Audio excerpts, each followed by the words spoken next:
Nipe shtundu. Tugonyere. Hatuko tayari, tugonyere. Umediglop? Shengtezo. Siku Mbacho kwegda. Azidili kwegda. What is mbacho kwegda? It's like a plant, a whole new thing I've not been understand. Bato yoyo minajua. Kama mliniacha nyuma. Mapolisi na masanse mbato yoyo. Mbato yoyo. Tomba nyinyi.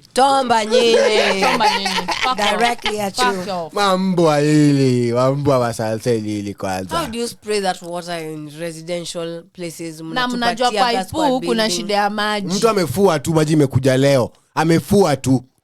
Ametoka tu kufua. Mtu ako na mtoto ameshinda surgery juu ya shida ya mapua na kubreathe na bado unatupatia gas kwa balkoni yake. Shame on you. Shame the fuck on you. You should teach these people how it. Polisi hata kipatikana mahali unafaa mpige mbata. Yeah, at this point.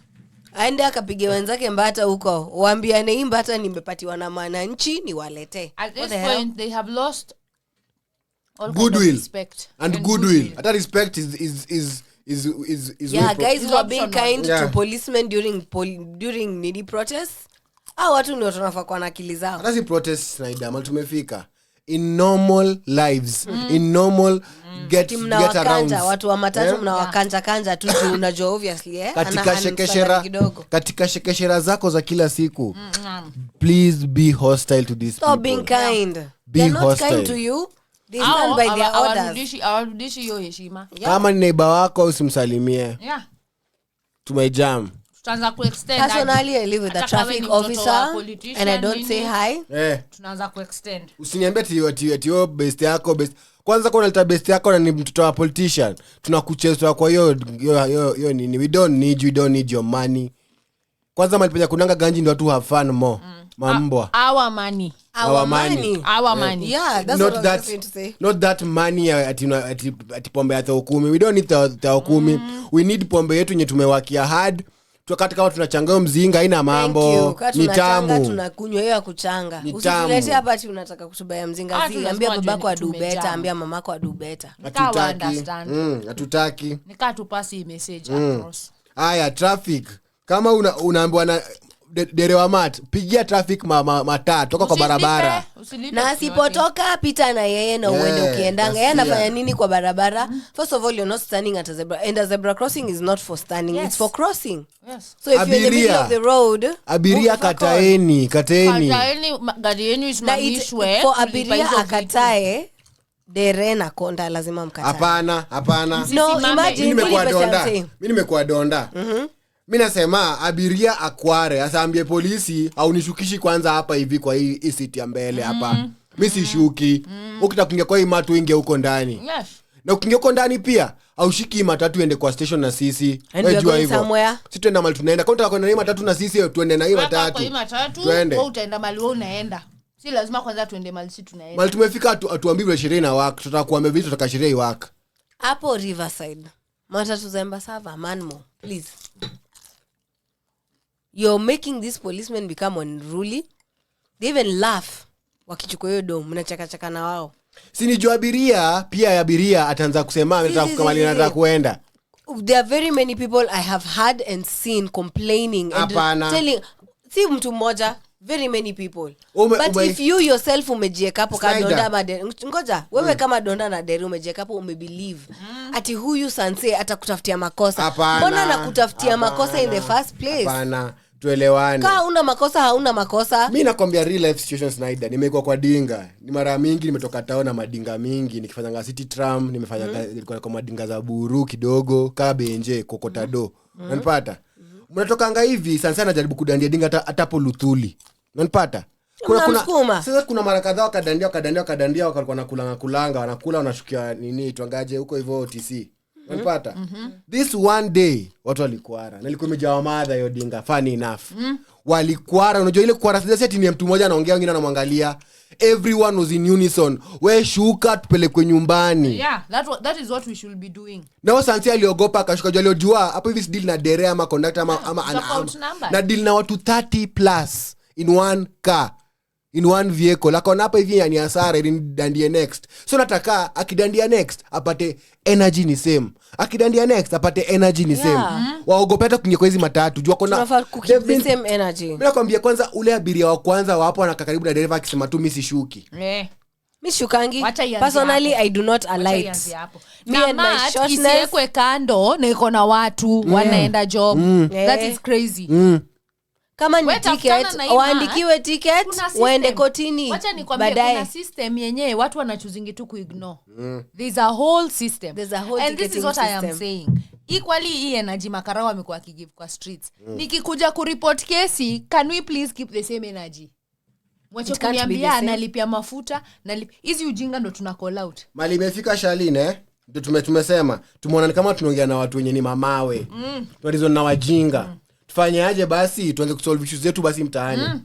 Wazee wa mtaa wa solve issues mtaani. Unanipata? Yeah. If it's household hizo issues are homestead zinaweza solve na buda. Unanipata? But then it time ya kureject. Kama mnaishi hafanyi kitu yote when it comes to household events. So kama huwezi kufanya resolve household events, how will you get to the state events? Frankie on this one. Sasa tuanze kushika the doer of the crime. Kama nyinyi mnaishi kwa flat, hampewi maji. Shikaneni na mseme amlipi hiyo rent. Na mhami. Mimi sikukuja hapa ni hami. Yeah, because one person saying it out loud and the rest of you just looking on does not help. Unafaa kuwa na stand afungie kila mdomo yako. Na pia haitasaidia wewe kutukuzusha leo, mimi nizushe kesho, sasa nizushe kesho kutwa. We need joint days. One day tumezusha si wote. Ama one week tumezusha si wote. The same tusemanga, CBD tukitokea wote hawana chance. Tulionea siku 25 hawana chance. Okay, by the way. Tukiwa wote hawana chance, but tukiwa tikili bond face Mwangi. Ruto aski. Hakuna mtu ako kwa hiyo cabinet anasikia. Hata opposition hawasikii, wanataka tu ku fend for their own. Unajua we don't even need opposition. We don't care who is who anymore. Tunafaa tu show up sisi wote tukae tao. We are carrying them as one. Hata wewe mwenye uko in politics ati una revolution na nchi. Wewe endelea tu kutu revolution sawa, lakini wewe jua if we are changing the system, pia wewe tunakutoa. Yeah. No one is safe ati juu una join the bandwagon. Kuna shida hata kwa hiyo office yenye as in for example vile Hanifa alifanya kazi ya kulipa bills tukaona kumbe hata kuna hapa kazi ngumu. Exactly. So that nothing is as unashanga unalipa NHIF na hakuna mtu anakulipia bili yako na unalipa tu. Complicated the way they put it out to be. Ati watu wanakuza. Na sasa mnajua Ruto akiresign Gachagua atakuwa no one said that. If Ruto resigns, him and his running mate resign. We never elected Gachagua. Yeah. The speaker will be in charge of office. Doesn't make you a president. You are in charge and it is for only 90 days. Yes. Until we can do another Gachagua election. can only become a president if Ruto dies. Shalin, na hii hapa ni according to some motherfucking thinking yenye imegena kama na some older people. That is what we are saying. Pia tunaweza amua tu cheki. Atu need your route. Atu did that hiyo 90. Tumewatch Ethiopia. Tumeona Ethiopia. Yeah, kuna federal laws. Tumelani Ethiopia si country moja na Wakenya wajui hivi chetu waambie. Yeah. Ethiopia si country moja. Ni country moja in terms of vile wana share flag na jina maybe na location. Nationally. Na nationally. Location, yeah. Location is the most vital thing. Enda uangalie Ethiopia, enda uangalie YouTube videos ziko mingi, enda uangalie. Go read about SNNP. Yes. These are regions run by society and people. Yes. They make their own federal laws. Yes. Yeah. That benefit them on a communal level. And they do not need to be at the border.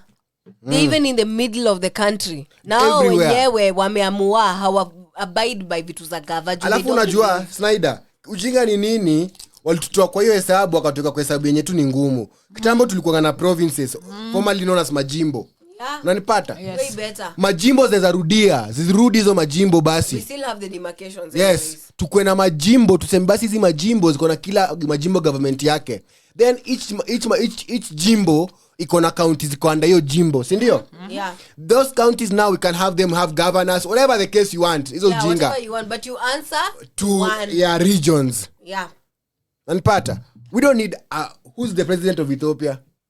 Who knows? Exactly my point. Who needs to know? Exactly my point. who is even the MP. Exactly. Do they even have MPs? Exactly. Do they have... At this point hatuzi kuwa na mtu kama Sifuna kwa gava, tuko na mtu kama Babu, tuko na mtu kama Ruto. These are very different ideologies.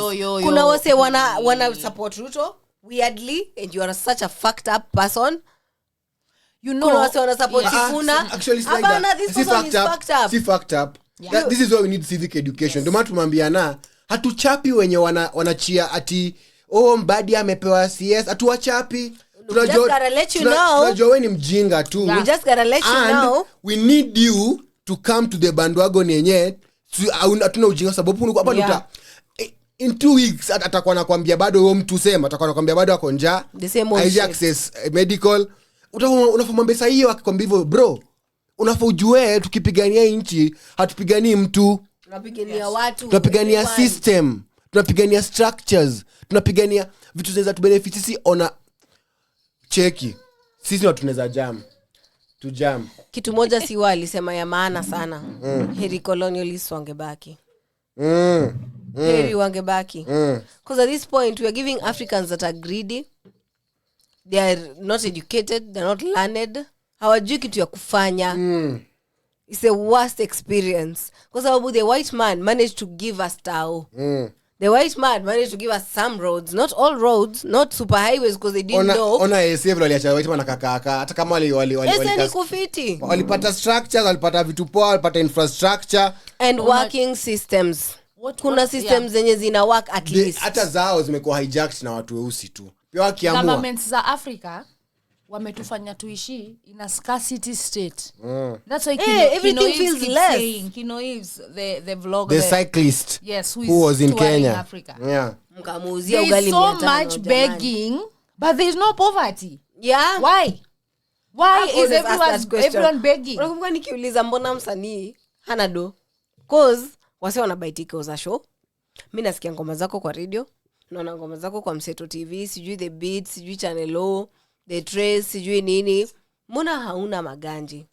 Unajua on a normal person's level hata why get kwa nini hauna do? But when you bring it home umuonyeshe the same way ukilipa NHIF, you can only pay 200 bob for a bed.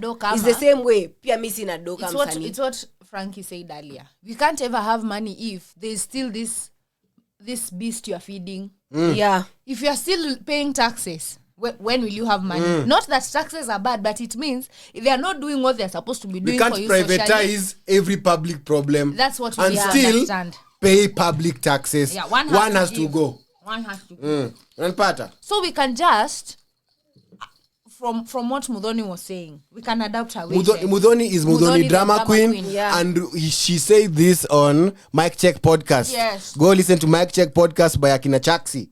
Yeah, you'll hear all this. It's a 2-hour podcast. So go there with the mind uskize bana. We need to get angrier. I support her on that. Yes. But it was a jam. Yes. Year 25th was the beginning of jamming. We need to get People angry. Need to stop with jamming. Sasa tutafanya nini? No. To jam. No. There's something you're saying. Mtu ndo anakuambia umejam, but there's something you're saying. Yeah. That's why she was saying within what you're saying is not important. We've already been having systems. Yeah. We've already been having systems. Whether we choose to see it or not. Kama tunaweza kama medics ati wanaweza jimobilize. Let's take this from unemployment. Ngori ni mtu ushago anadanganywa na politician, anadanganywa ati our Gen Z wanasema wataki serikali lakini waseme Kenya wanataka. Kenya tunataka tunasema na time and again. Tunataka avoid wastage, tunataka accountability, tunataka audit public debt. Kama hatuelewani no police brutality man. Unajua wanatry kufanya these many words. We are crazy. These many words we are speaking are not amounting to anything. Ati sisi tunazusha tu, hatuzushi tu. Tunasema hii kuzusha tu ni juu tunataka accountability, tunataka deni tujue ni ngapi, tunataka mwache ku waste mali yetu. Yeah, we need to know what's happening because it's our tax that's even paying you, that's funding all these loans. As in mbona mna behave ni kama sisi ndo tunalipa hido. Wacheni kudanganya washosho na mavijana kwa mko ushago. Ndo nasema clearly we have been lied to that tunavotianga watu they have lied to our parents they have lied to the rest of let's be specific not us this is what I'm saying sisi hatujadanganywa kwa sababu clearly we're the only ones calling out I'm not saying sisi as a generation sisi as a generation what we've come to the realization is as you add up I make sense but kuna watu what I'm saying has been lying is that the system of at if we vote for you are representing us clearly they are not representing us no maana Charlene clearly we are seeing bado kuna watu generation yetu wa young wako bado kwa hiyo upuzi ya kwa punch na tao that is what we are saying na nyinyi tunawaambia nyinyi ndio mnaharibu hii nchi mafuta ya tao itakula the next 5 years what is 1,000 bob honestly mafuta ya tao what is 1,000 bob una kazi na mko widespread mko Nairobi mko Mombasa mko Ushago this scarcity mentality has to by the way young people wenye bado they can be bought stop wewe tu sijue nini you're the scum of the earth akona pesa nyinyi mnamuomba pesa no kama hujakuja huko kufanya hii community kitu rudi na hiyo pesa yako huko hivyo mali umetoka nayo clearly hautujengi hakuna kitu tunatusaidia nayo why are we celebrating you okay I mizo yeah we need to remember who's the employee and who's the employer yeah tumesahau power dynamics zetu design yenye mpaka ati wanaenda leo Ruto leo tuna record leo ni 25th July tuna record Ruto amekuwa on top of a Prado in Tarakaniti unapata si akiongelesha mambo huko hivyo anamsikiza akiwa na CS Kithure Kindiki wao mwenye au CS huyo fulani that's why me have come Kenyans, to see the disconnect I know this is violent but Cheki I want to finish by saying this Charlene I want to finish by saying this tume rebrand si Gen Z anymore Gen zote ni tuko wote ni wazalendo wote wa Kenya please if you feel like your industry is not working for you personally I feel like there's nothing working for me because I'm working a job I don't want to wazae mmekuwa mmetuachia ngori I am dying in a job I don't want to work yet I know my profession my talents should be paying me wazae kinya kibe ataki pole ataki mtu ambe pole juu sijui nini we need you outside here now sasa we have the 88 match na kuja 8 August 2024 yes according to numerology that's 888 yeah. if you add 2024 it's still an 8 yeah unapata so hiyo siku kuna action plan towards hiyo siku actually 24th to 27th July spreading the word use TikTok use WhatsApp use Facebook use X use any send this message to even your contacts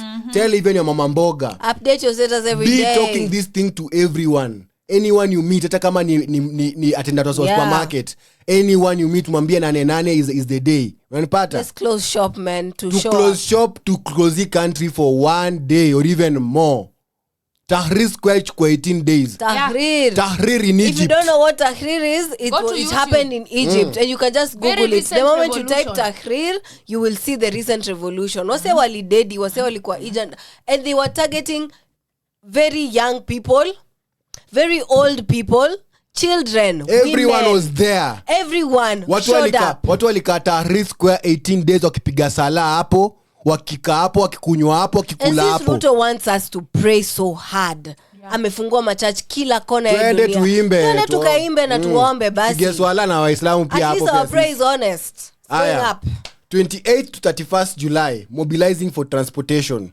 ensure that people from all 47 counties can travel to Nairobi for the march coordinate to arrange buses and other means of transport MNK organize carpooling and group transportation from each county where possible I want to talk to Kenyans here kwanza usiambiwe ati kufinance wenzako kuja maandamano ni illegal the politicians do that always yes. We've always seen them transport people in buses to come even for inauguration ceremonies they have transported policemen from Kenya even voting we've seen them do it mtu wangu wanyama aliniambia kuna kuangana basi za Mandera hapa Kiamaiko na Moyale free muende Garissa hata na Nyamakima za kwenda Muranga wapi Nyeri free no vote. voting no vote so yes. providing transport is not illegal. Mobilization is not illegal. It is very legal. Inatuaje kushtuliwa na vitu zenye already ziko kwa constitution. Yes. It is your right to go wherever you want to go in your country and picket. Basically from now when we are releasing this podcast, henceforth mpaka 1st August ni kuspread word na kumobilize watu watafika Nairobi. Aya, 1st to 4th August, organizing accommodation. Provide lodging for participants traveling from across Kenya. Call on Nairobi residents to open their homes and offer accommodation to fellow marchers. Offering accommodation. Partner with local hosts and hotels for discounted rates. Set up temporary shelters and camps for those who will need it. Hapa specifically because trust sisi ongea kwa hii podcast. Yeah. Trust ya Kenya iko low. Yeah. We need to work on it. Unanipata? Yeah. We are not afraid to say it. We need to work on some things like love, trust and unity. And that is no wonder. We cannot be jumping to another president when we don't know what is happening now. The trust is very low. So here I want to appeal to people who are owning gardens, people who are owning large fields which are nice. Airbnbs. No. Nimesema trust iko low, Snyder. Tukwe realistic, ngoja tukwe realistic, Hata kama tunakuwa revolutionary and what not, tukwe realistic. Najua kuna wanaogopa wataibiwa kwa nyumba zao. Mimi najua people mwenye wampeana lift hata na umsaka end up kunyang'anywa gari. Unanipata? Kenya ni rogue. And we need to work on a lot of things as people and as a country. What I'm saying. We need to. Social fabric, that's the social fabric. So because we still have trust issues which we cannot avoid, and let's be clear about that, Kauko na garden, grass lawns, nini, tafuteni vile watoto wanaweza pitch tents. Watu wakile runda. Kupitch tents na nini can be a very nice way of mtu asingie kwa nyumba yako basi tuseme hivyo. Unanipata? Tutabuild your trust but on a level ya kuwa secured pia. Unanipata? So hapo hivyo mimi na appeal kwa watu na gardens nini, tents. Kama unaweza donate tents nini, that now can be good. Instead of giving us an Airbnb, donate a tent, a sleeping bag. Unanipata? But I also feel like if you have trusted friends, you can't give them your space. For strangers, unasema. For people you don't know and they are in Nairobi na wajui ni nani. Unanipata? No, hisi ni wase wanakam Nairobi. 25th fulani kumada watu tao, watu wanabebana tu. Like even if you don't know people, if you're just going that direction. And some ended up even kuna story nilisoma, a person ended up with people kwao. Na mkoro wake akwata ameapprove. Akamwambia mam hata mimi sina plapa kupeleka watu na maadwa wataenda tu kesho kwenye wataenda. Mama akamwambia this is the best thing we've ever done as my son and I can approve of it without even my permission. Unanipata? So watu kama hao unapata kama unajua wase kama unaona wewe worry about kuibiwa if tu ni vanity, host people in your house. Let's be realistic. Hatutaki kusema kuongea ka theoretical people. Aya 5th to 7th August, final preparations and coordination. Confirm all transportation and accommodation arrangements. Conduct final briefings with volunteers and coordinators. Occupy CBD and march forward. We need everyone to Nairobi from all 47 counties.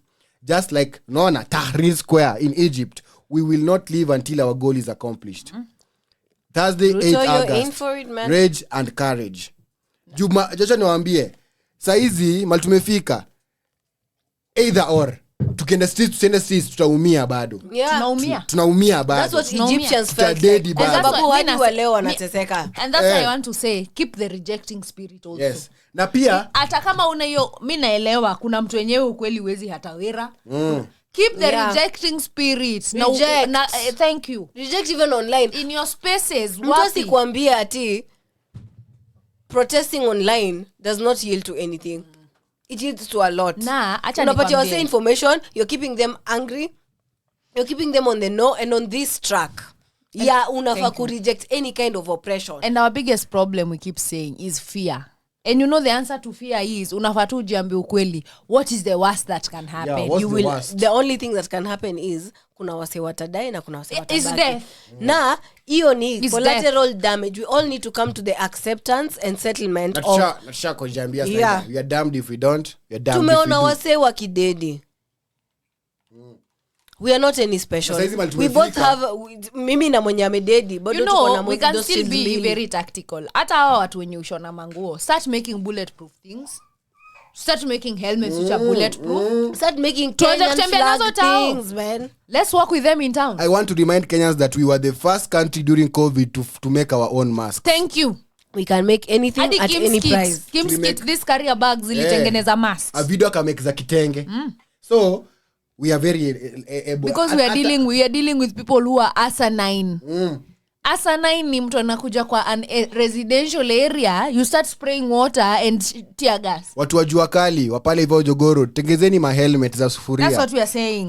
Za sufuria zenye tunaweza jenga capacity yako maliwe huko. Jengeni overalls ziko padded. Yes. Let people wear those things during protest. Yes. Watu wanataka ka front line. Yes. Tunawapatia hizo merchandise. Yes. Na tunadina ka front line. So ati tuko na mpaka mabouncer. That's what I'm saying. Na gym. Because even someone was saying that these big bodied people nyuko kwa clubs wako wapi? Wako wapi? Acheni kujifanya you are too special for this na seleta kwa na free healthcare, free education, free. You will be enjoying. Your kids will be enjoying. Acha kukua mjinga. Tuache kuwa jinga. Alafu tuache kukua kwa society yenyewe speaking out inachukuliwa kama kichwa ngumu. That's some nonsense. Hawezi pata accountability any other way. There's no other way to get accountability. There's so much that's been happening obliviously to us. Shalin, si mimi ndo niliuliza tu mzee wangu, wewe ulilipa mahari ilikusaidiaje? Are you still living with my mom? No one wants you to ask that. Na kamwambia nalicheka, alijua nimemshika. Yeah, no one wants you to ask. That's what I'm saying. They don't want you to ask, but in the same breath they are experiencing it's the asking. Why is asking a problem? Why is asking a problem? Na kama truly una answer, so ambia tu msee mimi time yangu by that mi hata singeuliza. So I never asked. Never got to understand why. Why do churches receive money if you can't give back? Sorry. Siku moja experience. Nilikuwa kwa Dinga naelekea Muthaiga, naelekea Tao. So tunapita Muthaiga. Alafu mtu anauliza buda yake, Daddy, mbona inaitwa Muthaiga? Mbona inaitwa Muthaiga? Jua obdu yako anamwambia inaitwa Muthaiga, na umekesa sema Muthaiga, anasema Muthaiga. Afaka muuliza sasa inaitwa Muthaiga mbona? Yeah. The nigga didn't have an answer. As per usual. So akaanza kumdanganya inaitwa Muthaiga. I'm like, simwambie tu ujui. That's what I keep saying. From the not knowing, you'll know. Amo muoneshe next time ukiniambia inaitwaje ndakwambia nini, then we go find out. Nanipata? Then you tell the nigga. Like today I learned information these days is free. As in Google is the most free app you can use, the most free. For example, let's find why Muthaiga. It's Muthaiga. It's called Muthaiga. We can just, that's what I'm saying. These people, they want to play that game with us. Tunafaa tu tuonyeshe hatuna any tolerance for your nonsense. Yes, sisi wa your glass. You will not come here to keep lying. Charlene, the difference between Egypt and us right now, or Egypt kiamka saizi, ni juu sisi ni wa different vile tuna handle issues. Nanpata, we don't want a replacement of leaders. We don't want to take over your government, Mr. Ruto. We want working systems. You're so specific. We want, and if you were abiding by working systems, saying it's not easy to run a country. There's something you're saying. So if you know it's not easy, why you vying for presidency? Within the political class, there's already what word was political class, my ass. There are already issues. Yeah. But my question is this, right? And I keep asking, why do we treat the government as if it's an office? As if there's an office, there's a whole office written, Government of Kenya. Government is not an office, it's an institution that, kama watu hawana do, gava haina do. Kama watu wako na do, gava iko na do. How is it operating as an office for you to start telling us ati kuna internal issues? Internal issues zenye zina prevent the same people who formed this government from not receiving resources. Basi hapa hiyo shughuli is null and void. Haifanyiki. It's not doing what it's meant to do. From the jump, walituambia it's a company, so they clearly don't know it's a government. Yes. Because a government is not a company. Can you government officials stop opening your mouths? And the international relations, you have characteristics of a nation. It's an entity. Gava is sematia ni gava bila citizens. Yeah. Citizens can't be citizens without a government because why they exist. Tulisema hawezi kuwa self-made juu wewe na bila customer ni zero. Wewe bila policies ni zero. What are you making? So ukianza kutuambia ati management kwanza ya hii government yenyewe inafanya sisi who formed this government, sikuelewi unaniambia nini. It's like a parent, you a parent, wewe unakuja kutuambia, wewe unasomesha mtoto, unombaia nguo, ati batu mtoto hayuko tu sawa. Sasa that's what I'm asking. Ni wapi yuko sawa? That's the question, because clearly yezi kwa yuko sawa kipesa tunalipa tax. And even as we are speaking ndo mtu alikuwa anasema hata tukichallenge your finance bill, KRA was still counting. In fact, you still filed returns. As busy as we were tukisema bado tulifile returns. As busy as you were rejecting, you bought bread, you bought milk. There is someone who is constantly running a counter machine. Whether the company is collapsing, whether JKIA has been closed or not, the taxman is still making income. So there's no way unafaa tuambie hati kuna internal what are internal issues. Hadi your government usdanganye kufanyanga elections bado suanga tuko sawa. Security iko bado sisi tunafanya mambo yetu, shughuli zinaendelea. Ati hamtaweza kufanya ni sijui nini kwa sababu ya siku moja. Thank you. That mentality of ati sasa jumla reject finance bill lazima tukope. Aya. Tutataka kuwa check kwanza tufuata tuingie kwa story nyingine Walisema walikata nini budget za JSS teachers na wakakata budget sijui za pia nani hao, I think my intern madoki.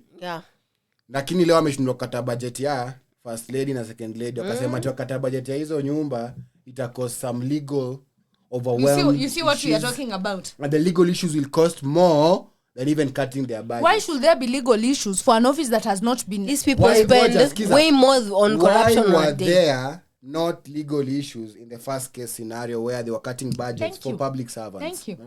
Thank you. For people who are working. Thank you. But people who are not working, who are just sitting and drinking tea with pastors, explain to us like we are carrying nyamu because we are not understanding. Alikuwa nasema ikifika ni kumove motions zenyu, they do it so fast. Nakada, unajua saizi ukiambia nakada unataka kufanya kitu yote inahusu mambo ya drugs utakwambia na do. It does not even been existent because haifandiwi. Lakini Dorcas Rigathi wants to control sijui what among boy children. Whatever sijui is happening. Kwanza wewe ni Dorcas una control nini juu ya boy child? What do you know about the boy child? I'm just saying, ebu tuacheni kucheza hizi mind games. I've had enough of these mind games. Let's even stop telling these people what we want. Like that child, we've had enough of these mind games. Let us ban this country. Mudaiga. Kwa sababu ni nini hiyo? Hata tunid kubanika anti Snyder. Chonge. Hapana. Nakwambia hiyo ni thinking ya watu wazee. No, not ban it in terms of we are banning it physically. Tunafaa kuiban in the could drain the swamp. Is what she means. Financially, politically tunafaa kudrain. Bali imefika Charlene, I need to drain this swamp hata. We need to use that water to cultivate our land. Let's stick to systems at work. Tuanzeni ku find a way of forming new systems. That's why I want to talk about that boy who was asking about Mudaiga. Yes. Mudaiga coined by Ward, one of the co-owners of Henderson and Ward Architects, the group who designed the neighborhood plan in 1912. The plot that the architect bought had an African green heart tree whose bark was used as medicine by the Kikuyu. So he named the neighborhood after that tree, the Mudhiga tree. Actually Mudhiga, not Mudaiga. So it's as easy as this. Unapata? It's as easy as saying, Western, we've seen you're good at mambo ya kugrow sugarcane, kugrow nini twagaje, mahindi, unaweza grow wheat. Sasa unaweza grow mahindi, unaweza grow wheat. Na Western tuseme iko predominant of doing paper kudu nini, mambo ya nini ya molasses, mambo ya sugar, mambo ya nini. Aya, tuende Rift Valley, mko predominant in cattle keeping, pia farming, pia nini. Mnako predominant in some things. Tunaenda Central. Mko predominant in mambo ya chai, mambo ya nini. Then easy regions, easy Majimbo, it's as easy as easy Majimbo Snyder. Since people are the ones doing the farming, people are the ones who can come together and build a factory. People can decide to go to court and block the government from earning anything from their company. People can go to court and block any other county. These are the other avenues we need to start exploring. Watu wamesoma tuna explore hizi avenues sasa tunataka to explore. If you will not build public Valley mnafaa kublock watu wa dini Western from being referendum. Inaonga referendum Charlene. Hivi tu watu wa Western wanakuwa na referendum mnaandika ID zenyu, jina, nini na mna sign. Mnasema nyinyi mna agree to kuform region yenu. Thank you. And if you get the highest percentage inafaa carry out na IBC. Na mnaweza petition IBC ku carry out kitu through courts. Lawyers wanaenda courts wana petition IBC wanasema this region wants to secede. Unanipata? They need to be allowed to. Amwezi wa force kukua governed under nyinyi. Yeah. Unanipata? So IBC it arrange the necessary nini mplaniwe election yenu. Guys take note mwambie wase wa kwenu. Referendum ya secession. You can secede even as a county. Yeah. You can secede as a region. And secession si ati physical removal. Maanisha ati mmetengwa inamaanisha sasa. No. Sasa we operating under the bigger Kenya. Wewe sati get down. With you? No tamu. Stop giving him. Don't do that, Sati. Don't be a bad dog. Inamaanisha the region imesecede na the larger percentage ya Kenya wanaweza trade. Wanaweza form trading ties. Unanipata? Yeah. See business as usual. Because it's like two countries. Yes. Doing business. Yes. Coming into a country tunasema if you are Kenyan by origin by ID card kuingia kati yetu ni sawa. Unanipata kuingia region yetu ni sawa.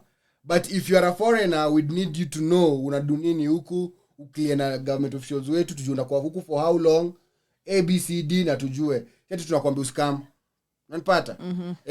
Tuta create nini yetu security yetu nini yetu hataki kuwe war. Unajua the other nini ya kusesidingi na konga war. The other way. You can secede through war or you can secede through referendum. So if you secede through referendum, it can be easy. Nanpata. For example, let's prove to people that secession is very easy.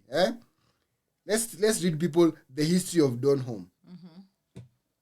Many people don't know Donholm is like the backbone of we need to understand Nairobi. Our history. And we need to understand that hata hawa se walipasiwa Africa after independence, what they did wrong is hawaku take time ku restructure. Which is where I feel TZ, even if we go 10 steps back, they made steps to restructure. Because unapata kama hizi mambo za borders, as in ati unapata UG, kuna Wajaluo. Yeah. Na huku bado kuna Waluya. Kuna wa Masai. So it means some people should have sat down and said, hii border makes sense. Yeah. Ni nini hii border? Yeah. It's just limiting us. Yes. It's only it's increasing paperwork. Yes. And limiting us from doing things jointly. Especially on the paperwork, man. Yes. So it would mean had we been borderless, because we're all communities in East Africa, Kenya, Tanzania, Uganda, Rwanda, Burundi. If we are all Swahili speaking, this is what USA did. USA is not at your country. There are states that decided that to just... area is too big. Stop saying states. There are countries that came together. That decided to become a country. Because USA is not a country. Yeah. It's states. It's too big to become a country. It's too big to make sense as a country. Kama between two states in US, it will take you the same time travel between here and Uganda. How is that a country? It's only because they saw there's benefit in operating like that as opposed to each state being independent. Yeah. Because hiyo inasaidia nani? And if that whole area wamemanage kukam up na system yenye ina work, even if kuna wase wanasema hai work, to them ime work. US is so big. Thank you. This is an article by John Kamau. I want to credit John Kamau. It's called John Kamau's newsletter. You can go read it online and anywhere, yeah? Anatrengi kuangalia history a lot of Nairobi things. So much of our history was hidden. And there is an agenda behind that, guys. Yeah. Origins of Nairobi's Scottish Donholm name. Pioneer cattle dips and man who built Jogoo Road. The untold story of the forgotten J.K. Watson and his imprint on Kenya. It's called J.K. Watson? J.K. Watson. Yeah. He's in full James Kerr. Mzungu wa Doni anaitwa J.K. Watson. Hapo anaitwa Doni. Hapo anaitwa Donholm. Tumegrow tukijua anaitwa Donholm. We even thought he was a Don. Kwa mzungu wa Doni. Aya, so when Scottish farmer James Kerr Watson arrived in Nairobi in January 1908, he perhaps never knew that his decision to name his farm Donholm would forever be engraved in the city. Born in Ayrshire, Scotland in 1878, J.K., as he was known, was only 29 when he wrote when he wrote to the colonial secretary Lord Elgin. Kitambo walikuwa wako na colonial secretaries. Yeah. Nanpata who are like the prime minister or something when you rule regions and shit. Because you were basically a protectorate. Unapata? What's a protectorate? A protectorate. Kenya became a British protectorate in 1905, meaning you are under jurisdiction of the Queen. But not in direct rule of the Queen. Yes. It was not in terms of leadership. It was in terms of militia, operations, and economics. Administrative. That's what I'm calling. Administratively, you are under the monarch. Ndio maana kujamia Queen ni ujinga. If you see, thank you. That's why nasema tumekuwa denied of so much history. Hatujui what. Because even nikikumbuka wa history books, it was so little about colonization. Only the effects. The effects of hizo za schools were opened. What affected them. So no, the most negative part of colonization is after we became a protectorate. You must note that. Because a protectorate ni juu Queen hakuwaga na hiyo ganji ya kuturule si wote hizo makoloni zote unanipata, but alikuwa na haja kutusaidia kudevelop or whatever they call development civilization unanipata. Unanipata. So wakatukaputiwa under things called companies. That's why there was the British East Africa Company, British South African Company, German East Africa Company. Hizi companies sasa zilikuwa zina rule on behalf because hawa kona magahanj. Yeah, Zakina Otto von Bismarck, Karl Marx. Who owned this company? We were told the name of these people. They were not owned by anyone. They were being financed from Britain by some wealthy individuals. Unanipata? Yeah. So, ikafika point these wealthy individuals, the Queen aliacha kutu. The Queen used to until the monarch we became a protectorate. Yeah. Monarch ikakuwa too expensive to manage all colonies in the world. So, ikabidi tukue protectorate. So, tulikuwa protectorate tukaputiwa under this company. Unanipata? This company was supposed to do administrative nini mambo hiyo umesema hiyo mambo security magad manini makukuil tribes na fanya uprisings and what not. Unanipata? Pale huko. Unanipata? So after we became protectorate ndo tulisikia mangori mob. No maana tu kujamia Queen na making sense because Queen directly hakuwa na to rule. Tulikuwa tunaruliwa na hizi ma company. And when actually walikatiwa off na Queen kabisa, even the little kuna Queen akam even kidogo. Unanipata? Queen akamwambia kama nataka kustick around huko ni find ways za kujifinance huko. Akamwambia hizo companies. Then they became vile. Now they became violent with us. They were forcing us to like to hiyo ganji. They started doing easy vitu heart tax, poll tax. Oh, that's when tax came. Yes, kukakuwa na hizi systems kipande system. You have to have an identification card. That's big, unavaka chain you have to wear it like kama elect your mug shot. So that was the original ID. White guys. So back to the story of the person from Donholm. Born in Ayrshire, Scotland in 1878. Yes. John Kerr, as he was known, JK, was only 29 years old when he wrote to the Colonial Secretary Lord Elgin about the prospects of settling in the British East Africa. While the request was turned down, he still sailed to Kenya together with his wife Nell, arriving in Mombasa in January 1908. This is just after he became a protectorate. It was the start of an odyssey. They had a piano, one of the first in Kenya, and owned a pony. Nairobi was then emerging as a small township following the arrival of the railway from Mombasa. Watson, together with his brother Andrew, decided to Toka hapo Sati. Go find your brother Winter and decide on things. Why are you there? Go away.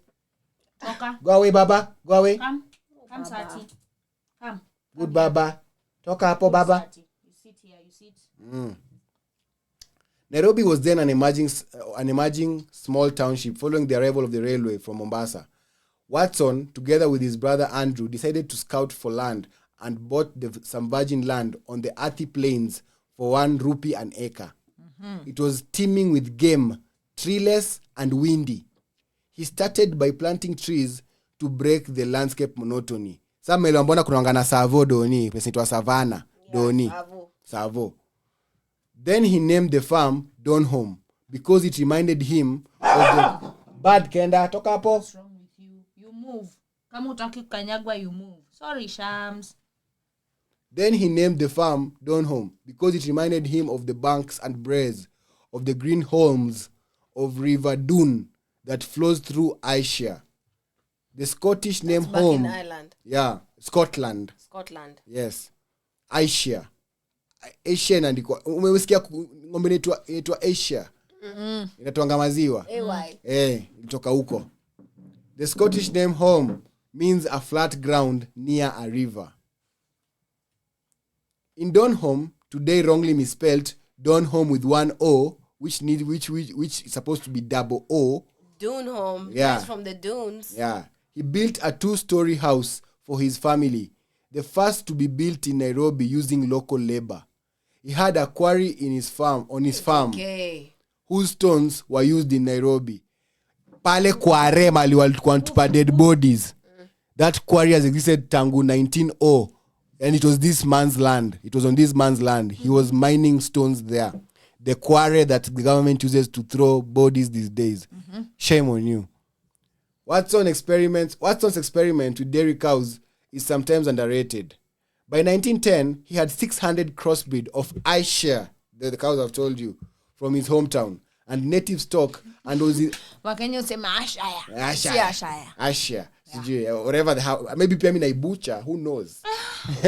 From his hometown, and native stock, and was the main supply of milk to the emerging city. During the rainy season, the black cotton soil delayed supplies, and he was given permission to construct a Marram road towards the town of his use. Nanpata.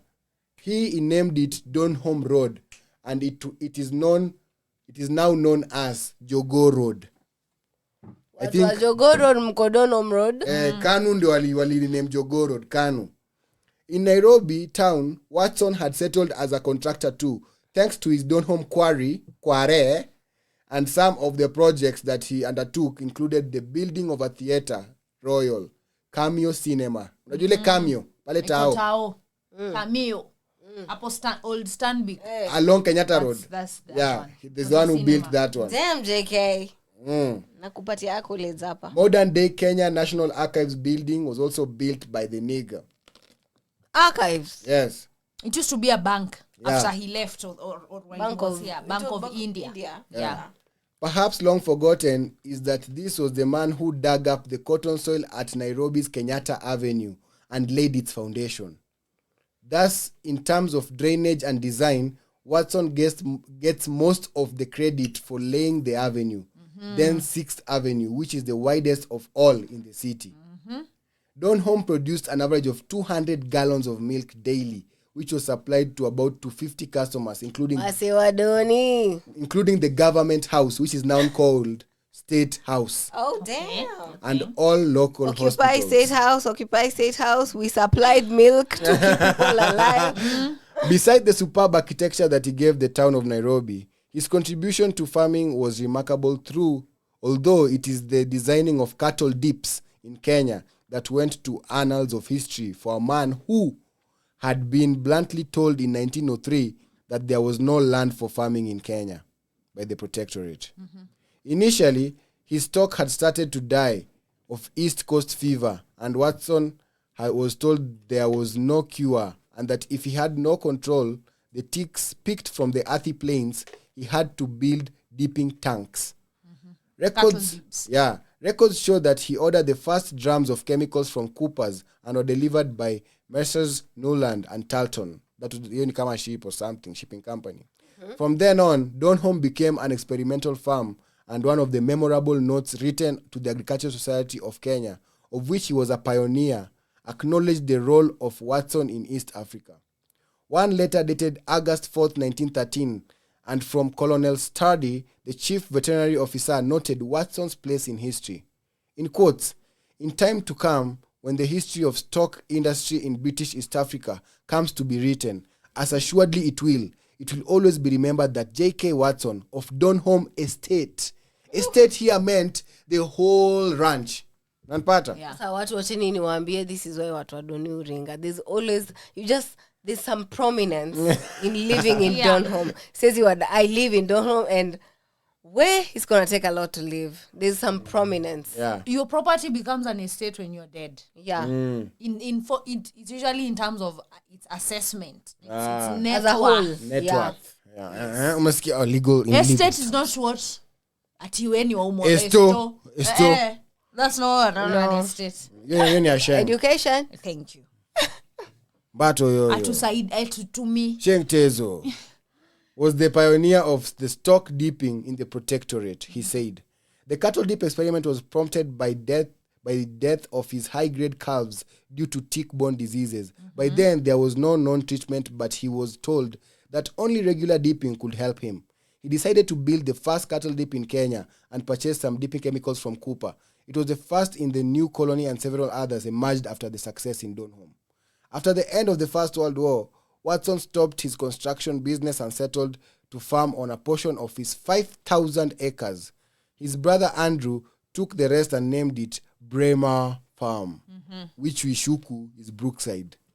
Yep. Tunashuku. With droughts, fires, ticks, lions, and loans, Donholm was a troubled venture in 1940s. Watson was also ailing, and Nick had to leave the war to manage the farm. Nick was the son.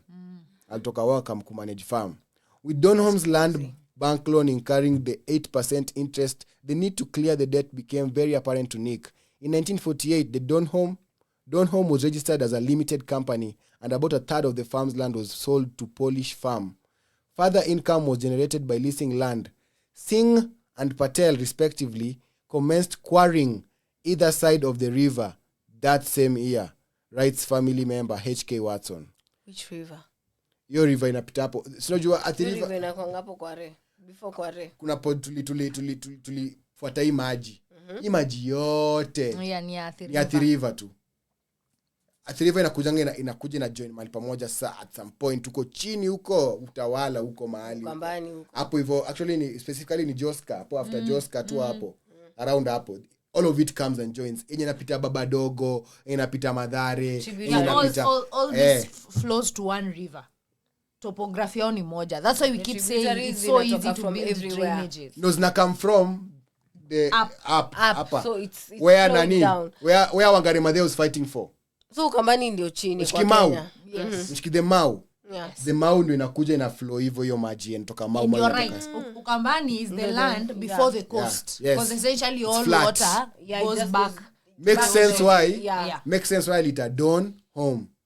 It's where it becomes flat area. Then it stops being flat at Ukambani. Around there it goes now flowing. Yeah. Any dreams JK and Nell may have had of being finally rewarded for the investment in Donholm, of being free of the land bank loan, of enjoying their grandchildren, and of sedate retirement would have been repeatedly shattered over the next few years. From 1950, the farm's viability was repeatedly increasingly compromised by Nairobi's rapid industrial and infrastructural expansion. Watu wakaanza kuencroach. So it was big as hell.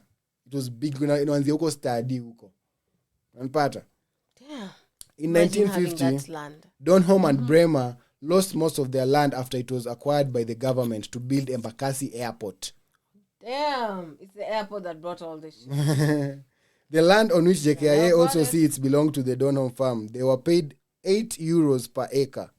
Watson's death in 1955 marked the beginning of the end for Donholm farm. The agitation for independence was in top gear and the state of emergency was on. There were cash flow problems, and in 1960 the government summarily acquired more land from Donholm to widen Donholm Road and build a feed off to Lunga. That road is what you call widen? Has anyone been to Jogoo Road? Afo jenge raunda, afo jenge lunga ya kwenda Lunga. It ain't wide. By this time, the farm was being managed by Nick, Watson's last-born son, who had trained at Kabete Veterinary Laboratories as a stock inspector. As independence approached, Nick decided that it was time to leave. Most of the family members had settled in South Africa, but he stayed on as a pig farmer. We just said that South Africa had better infrastructure. But he stayed on as a pig farmer, which increased... Guys, they were really here to develop. But they stayed on as but not for long. Alikaka, but not for long. Alikuwa anafanya mambo ya pig farming. In 1966, the MP of Machakos West, Kilungu, William Malu, bought the remaining 1,554, that is 1,554 acres for €18,000. Nick's son established a tree nursery in South Africa known as Donholm Nursery, www.donholm.com, and from where he continues the family's farming tradition. Nona ketrosema about traditional localization and being community. They never let it die. They've always been farmers. In East Africa, Watson is, however, remembered for the early churches he built, especially Namirembe Hill Church in Uganda and the various buildings in Nairobi. After independence, the name Donholm was adopted for the new constituency, and Mwai Kibaki represented the area in parliament. It was later changed to Bahati. Wow, Kibaki. Was once your MP. I'm proud of you. It was later changed to Bahati and later Makadara, while Donholm Road was renamed Jogo Road. While Watson's name is little known, his Donholm estate still lives on, but now as a residential estate.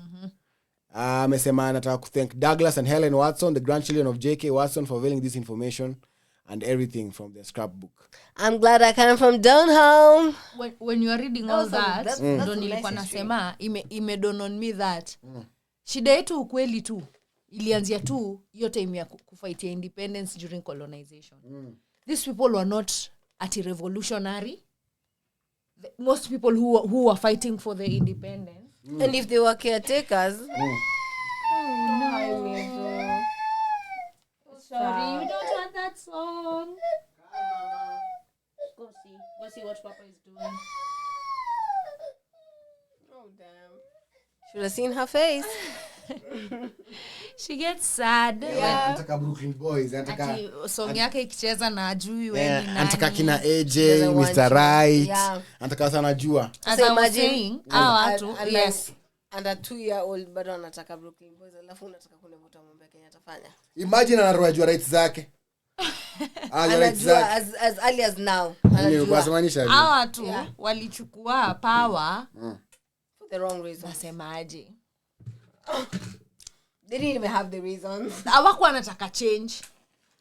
You know it's different when you want change. They didn't want change. They didn't just want you in charge. Yeah. That's the difference. Like that's actually, the difference. And they didn't have a plan of being in charge. That because you are not wanting change. Snyder, you want to be the new person in charge. We recently and you don't realized know how to be in charge. This happened because we recently realized even that revolution got hijacked. Yes. And Pata Snyder. There are people who did want change, and I can tell you who those people were. They were African. Watu genuinely walinyanganywa land. Watu genuinely walifanywa squatters. You had those people were angry. Charlene. But sasa kuna hawa watu waifile wali adapt to the white man. Skia, this is what happened, Charlene, this is what happened. Became rich. Charlene, this is what happened. But those are not the same people infiltrating the movement. Now that's what I'm saying. Yeah. Do you know what happened, Snyder? You know what happened? Mau was not for the old. Mau was for the people who are below 35 years old. Those are the people organizing and doing everything. The old walikosha kwa field. Akina Dedan walikuwa in charge of field. Walikuwa waitwa field marshals. Unapata? Yeah. There are people who are in charge of the community even then, who are organizing the women to even take food to Akina Dedan Kimathi in the forest. It was a well-coordinated struggle for years. Yeah. Then, one day... Because I'm imagining if 1916 ndio wakina nani walikuwa naishia. Skiza vile ilikuwa twisted said utajam. Skiza. Don't get me angry. Siku moja nani mzee Jomo Kenyatta kasimama. Akasema yeye hadi anachukia hiyo group ya Mau. For real. Wana cause vitu za ujinga. Wanaongea nini. And this was because yeye alikuwa amekipiwa in the dark about all this. People were even asa walishikwa akapenguria 6. Wewe ngapenguria 6. Asa walishikwanga walikuwa na organize hii struggle. Unanipata? Akina Bildad. Unanipata? So akabonga hivyo na walikuwa na bonga wakikuwa walikuwa wengi wamejaa. The masses were many listening. So cause some sort of confusion in the masses. Unanipata? Like mbona unasema hivi?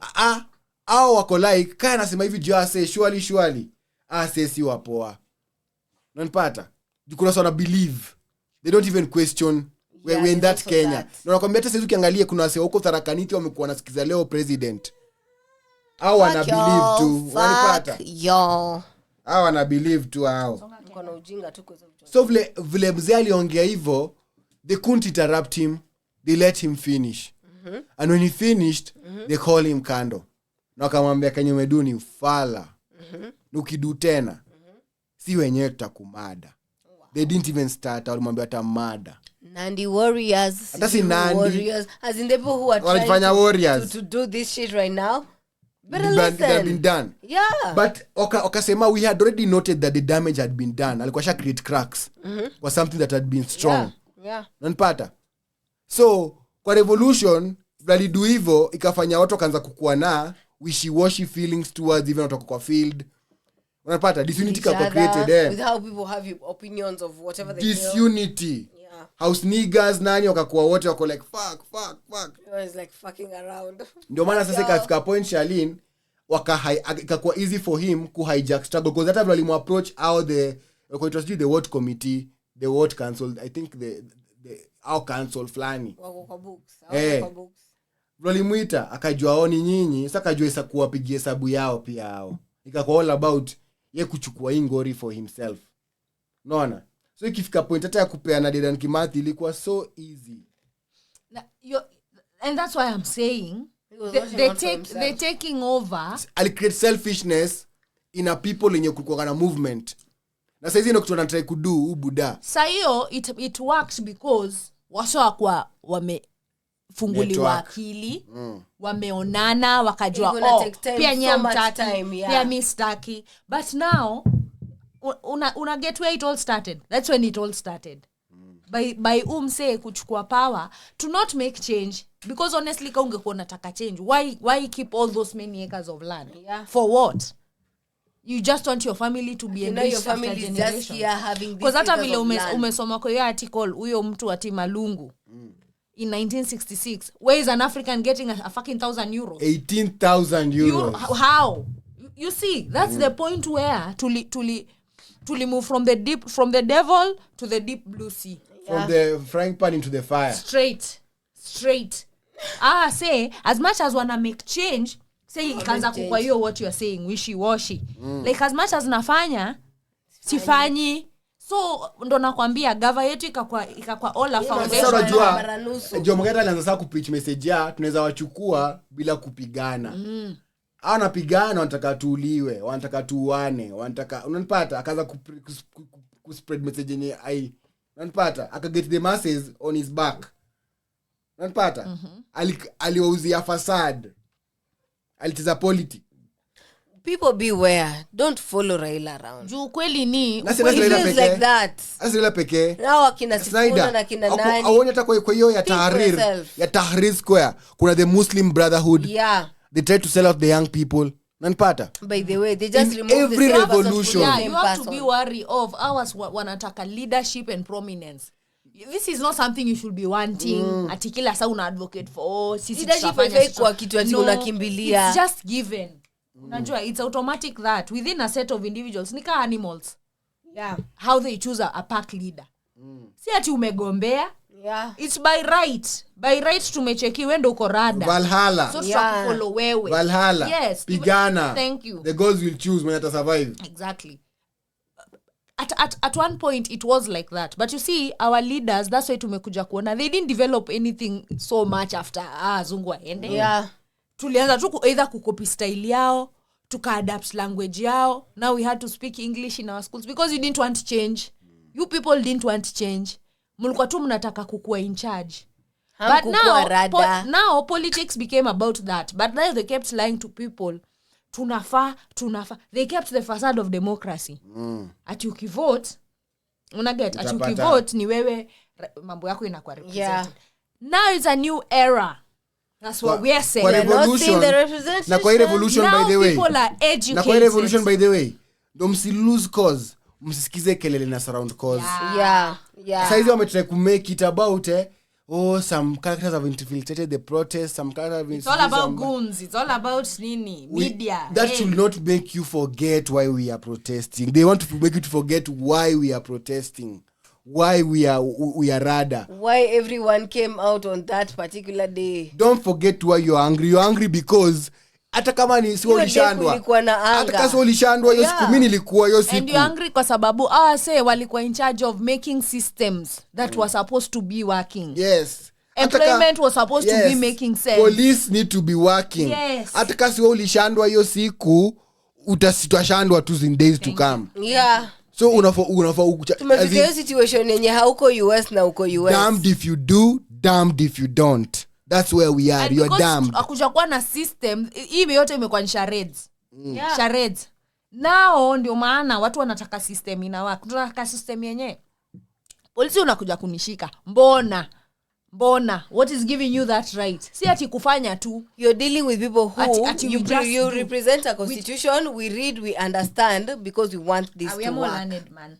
We want this to work for all of us. Na si ati ni selfishness. It's for everyone. And you people, because based on change society, so much shit became oblivious. Kama hizi vitu tunasoma sahi about why areas are named how they are named. Obsolete. You didn't change shit. Imagine the first road Kajogoro Road, yo Donong Road. Iko in the same state aliacho mza. That's what I'm saying. Where is the development? Kama hujai kuja Jogoro, kuja Jogoro lane mbili. Akamkasai anaweza bado trace his land like.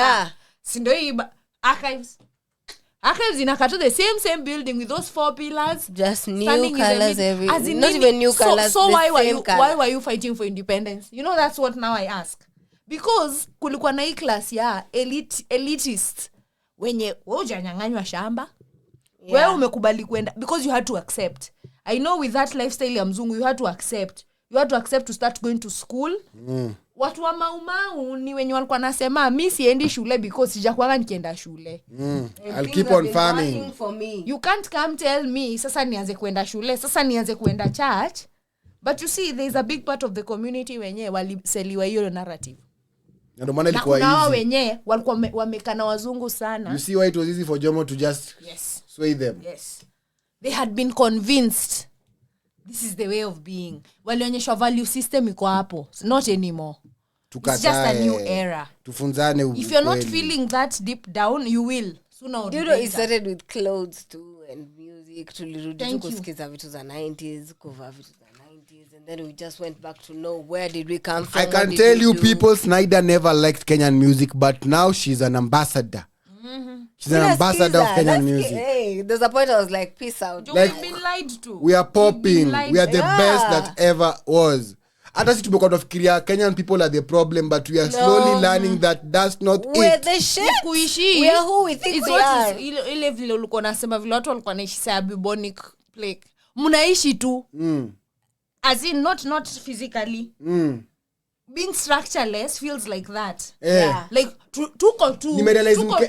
When ni dark, nimerealize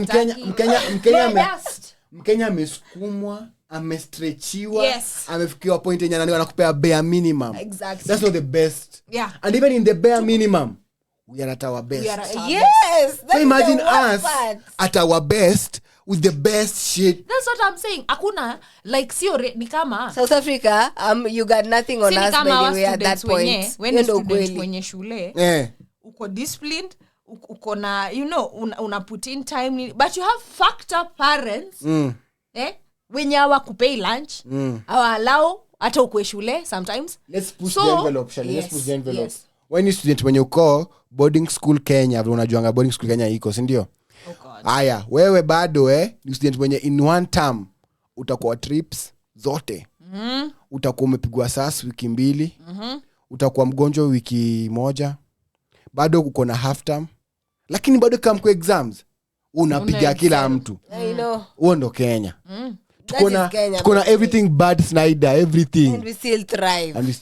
And that's why I'm saying sahi ni party yenye tunasema ka una take, you might as well be giving. Yes. Yeah. Otherwise stop the taking completely. Wacha mimi do shughuli bina do. Wewe make it. You imagine mna deal na wase wanajua hawako pa kusurvive. Yes, as in there's so much more to life and that's what I'm saying. Revolution to me ilianza when people started revolutioning their minds around employment. Like watu walikuja kuona sasa badala nishinde nimeenda ofe, naweza enda tu niishi ushago. As in people started seeing by the ikitu umekuwa ukiuziwa, it's not at it. It's just a perception of if you want. Yeah. But sasa unajua shule system zetu za social nini hazikupei hiyo perception ilikuwa moja, study, get a job. That's why you are not understanding why people are angry. Mimi na feel nilisoma na watu wenye truly and honestly mtu alikuwa anajua lazima asome ndo atoke kwa shida. So ukianza kuambia huyo msee amesoma afu umpei job, you're not understanding the anger. Kwa class. Na si hata ni kuwe patient, uniambi kitu wewe umeniambia I shall graduate. Nice knowing you. Mi feel graduation yangu ilikuwa hivyo ya KCA by the nice. It's been nice knowing you. Abuna mbona full and skill you wando. So uko like sana funny. What was I doing all this years? So unaanza kama skill gani? Aya, si wote tuende tuuze nguo, tuone kuuza nguo saa haiwezi. All this time you're already 22 years. Life is already moving.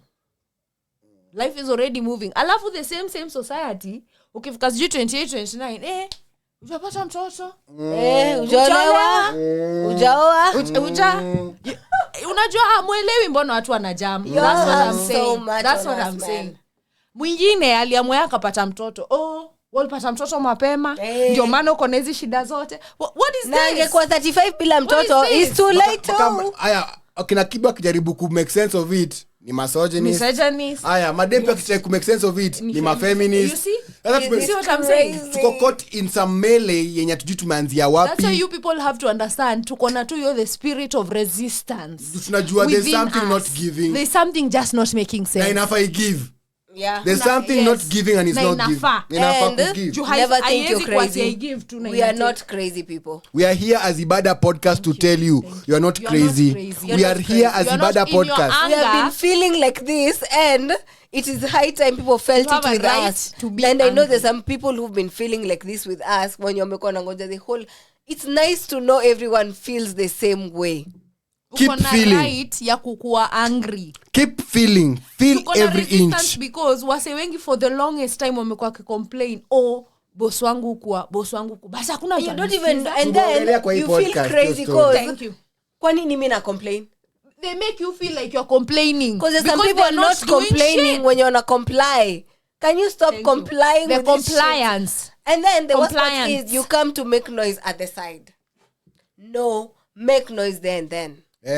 Make a change there and then. Juuko kwa your position at that time. Make a change there and then. If you don't stand up now nisisikie 2 years from now unataka kupiga mdomo. Fika direction tunakuambia saizi atuku. Oh damn, kuna so many people wana comply. So many people. Hatuku ask. Tuna demand ufike position tuko sahi. Because by the way if we don't do it now tutakaka. And the truth is hatuwezi wote kwa your position. How are you not seeing there is a problem? Kwani unaishi kwa kokungani hiyo? Team nataka kutugaslight kunatuambia there's always been a finance bill. We are very aware. The problem is it's this time that we are angry enough. Let me make it clear. Let you know. Let me make it clear. See rocket science.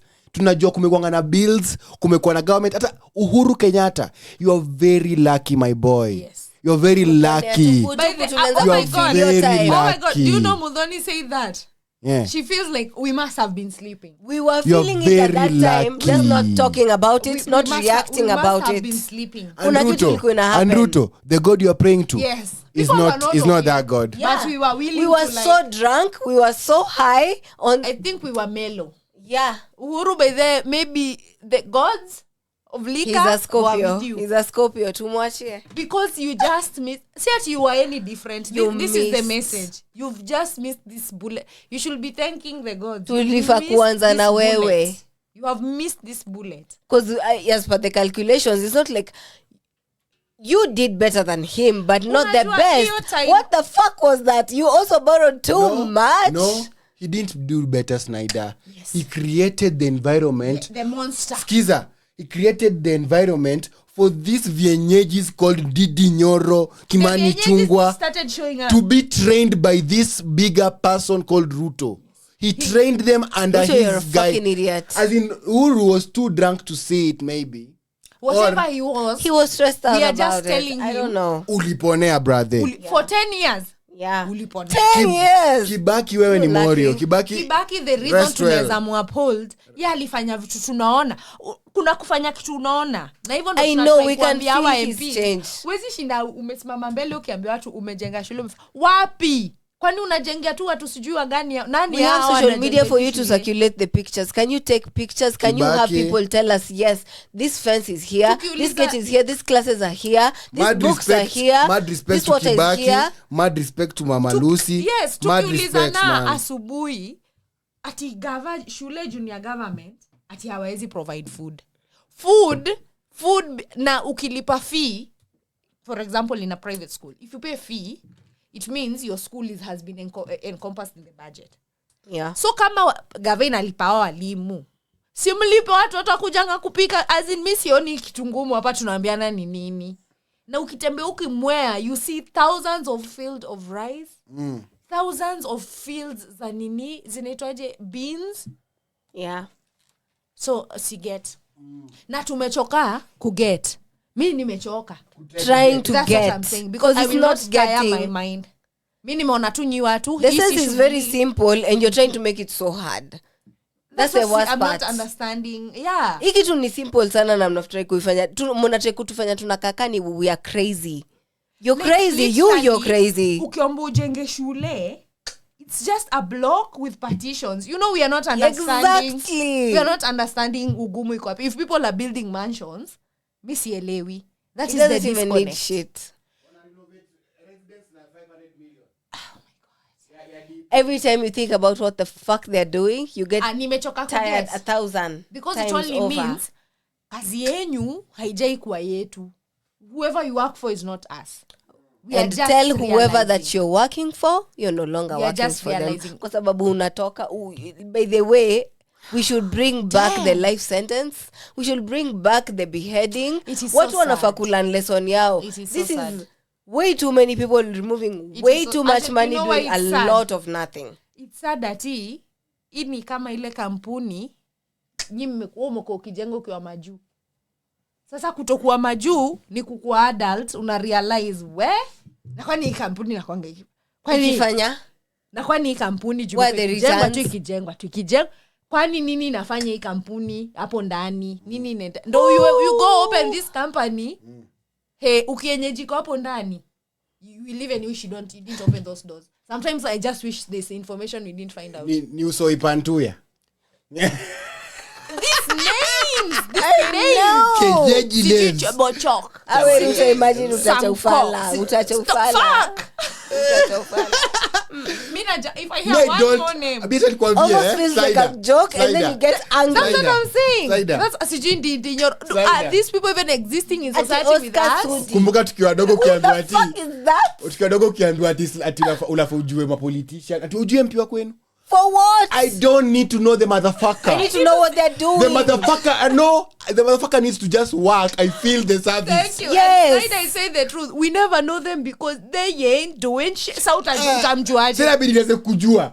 Niweze kufuatilia. I don't even want to know your name. Let me tell you something. I can't even tell the difference in faces between Murkomed, sijui Sudi, sijui nani, because I don't know what you've done, so I cannot put your face here. Unajua tulikuwa tunajua Saitoti is educational. Guys, growing up, unajua hiyo ndio. Ona, skiza. Mishuki ni ana make sure tunaenda home fit road yani. These are ministers. These are people who are running services. Na nakwambia ufai kujua local person wako. Sasa kujua ati sijui my MCA. Is the same thing about brand. Wewe ni hiyo brand, by the way. Hiyo ndio kitu iko. Tumekuwa ati unavote MCA afu utaimuona. Aujui ni nani? Mimi sijui MCA wa Doni ni nani ati hapo. You guys may have live experience. Tuacha nikwambia tu ukiwaita meeting. Damn. They start giving you rules. Vile meeting yao ifai kwenda past 2. Fuck y'all. I have employed you. There are areas in town where they will not come for the meetings. Fuck y'all. Their appearance. Fuck you. Hadi ndo nakana jiuliza. Basi tulikuwa tunavote ni one thing has to go then. Tuache kuvote.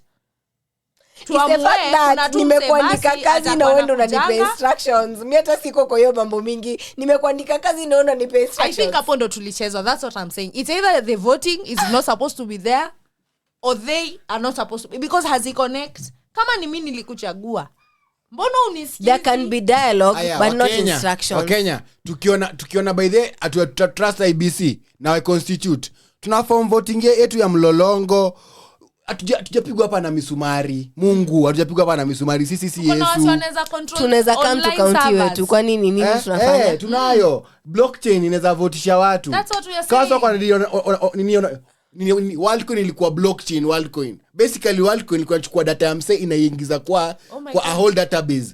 Tunakwambia tukaweza tu crowdfund to get database kubwa. We can even go as crazy as if we buy tickets for events online, let us buy a ticket for voting, guys. Buy a ticket. To count pale ticket sasa sijui wapi to decide ni wapi. We need a Noah in our time. Like what I mean is, kitu mmesema hizi vitu, these are the same things. I feel like it's so simple. These are the same things Mudhoni said, but she said jua watu they are so dumb. Hata ukianza kumwambia mambo sijui ya crypto sijui haelewi. There is already a problem. Thanks. You are not tunaweza wacheza tu na tuwaoneshe tulisha meet tukadecide na tukaona. So it clearly means court. Thank you. It clearly means hata hii voting process it's a sham. Yeah. Ujinga tunafanya for years and years on counting. Just do something and make it legal. Yeah. The court will follow. We already have representative. Tuko na watu wanajua koti nini the law of Kenya as it's supposed to be. Not hizi vitu zenye watu wanafanya mnaambiwa don't do this and then you do it. Ruto Wakenya mjapigiliwa mahali, si lazima ujue streets za tao. Yeah. Si lazima ujue sijui buildings za tao, sijui Bruce House, sijui nani house. Si lazima ujue hizi vitu. You can even go to Nakuru and know Nakuru and live there. Tumasomea Isiadoni. Tumasomea Isiadoni nyingine hata kulikuwa mnajua Isiadoni. Tukini Nairobi drain them. Zima ile atakiwa juzi by the watu wazima izeni mbaya, watu wa Gitu izeni. Watu wa area zote, watu wa pipeline. Whatever was sorry. Izeni. Akina vile hizi mairia ziko tu na wasi wengi wanaishi. As in imagine Seda Zima ilikuwa factory ya taxidermy. Taxidermy unajua nini?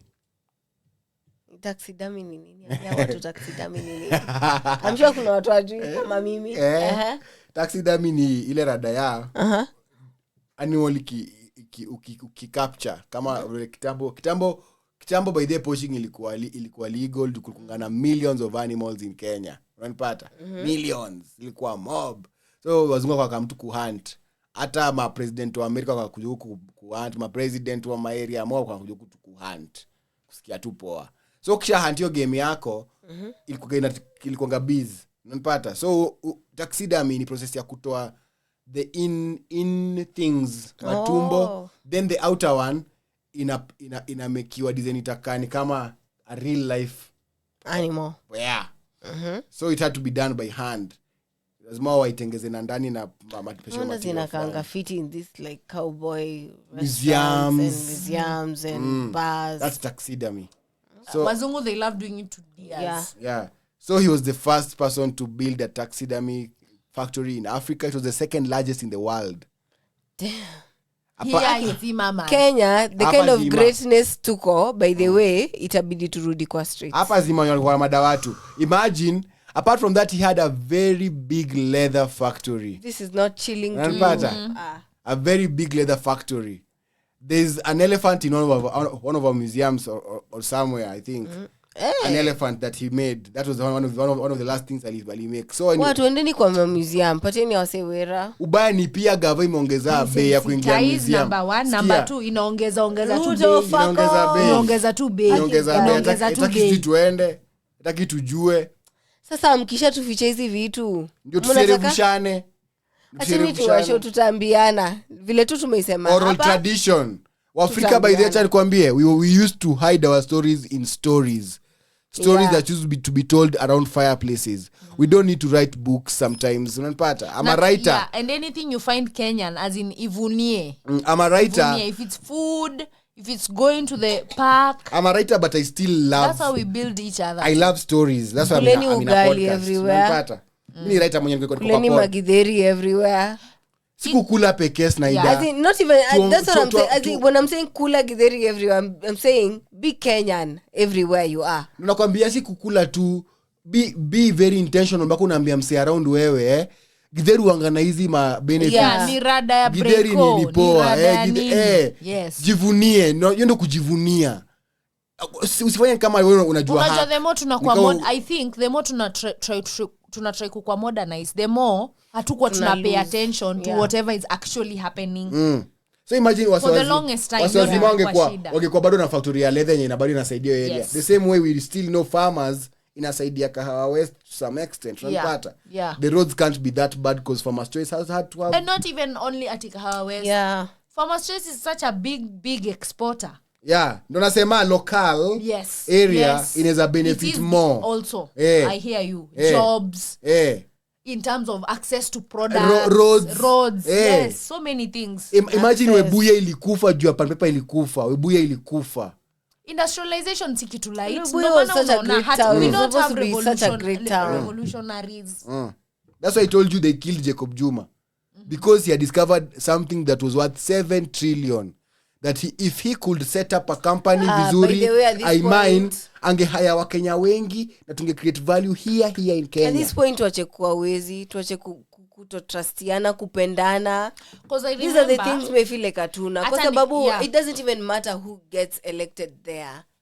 Nikiwa young, there's this the program. Most annoying part for me. Yeah, that ilikuwa inakujanga Citizen. There's a program ilikuwa inakujanga Citizen. Correct me if I'm wrong kama si Citizen. They used to go to like production places. They show you how they produce. But it was for production ya vitu foodie. Like wangeenda kwa yogurts, kama ni KCC, muonyeshe vile nini inamekiwa. They'd go to butter, kama ni butter industry, kuonyesha vile hiyo nini inamekiwa. Later in my adult years, I came to know there's a whole program like that ya wazungu exist. Oh my God. For life. I know. It's called How It's Made. They literally bring everything. Nails, spanners. Hata wasi wajua kali. Tungekuwa tushaonyeshwa how sufuria za made. How nini za made. Like, there is part of kuwa praise your culture. Ya kuonyesha mtu, si superficial. Ndo usidhaningi ati ni majuu tu hizi vitu zinaweza fanywa. Yes. Hiki tu inafanywa tu hivi. Aya, for example, Tanzania tumeona juzi. When they were just about to launch their electric trains. Yeah. They took every TikToker, YouTuber that does Tanzanian travel content and gave them free